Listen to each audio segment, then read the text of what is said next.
the board during an ollie is a great way to show off your board skills. Whether you're kick flipping over an object or just mixing it up a little while you skate, flips are some sick tricks that demand respect. We're going to show you how to do a kick flip, heel flip, fakie impossible, and a 360 flip.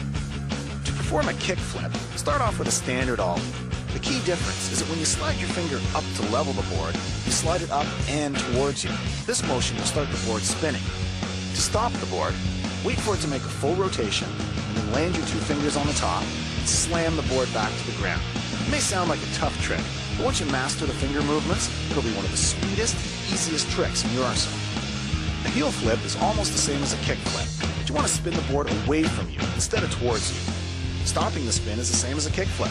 Just plant those fingers on top of the board and bring it back down to earth. A fakie impossible is one serious trick, if you can master it. You start off by riding fakie style with your middle finger at the nose. While you're rolling, pop the board up with your middle finger. Only this time, instead of leveling it off with your index finger, you gotta move that finger out of the way so the board can flip over top your middle finger. Once the board flips around, you get your fingers back on top of the board and continue on in fakie position. It's not called impossible because it's easy. It's one serious flip trick.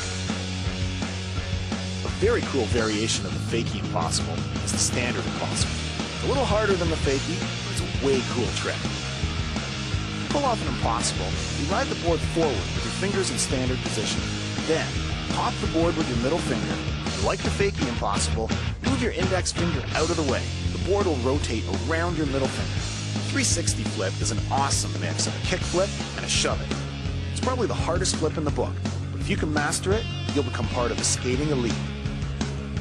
To pull off a 360 flip, you start by popping the board. When the board starts to get air, you have to flip the board with your index finger to start the kick flip, but at the same time, you have to scoop it with your middle finger to start the shove it. If it sounds tough, that's because it is. When you see how amazing this trick looks, you'll know that it's worth the practice to make this trick perfect.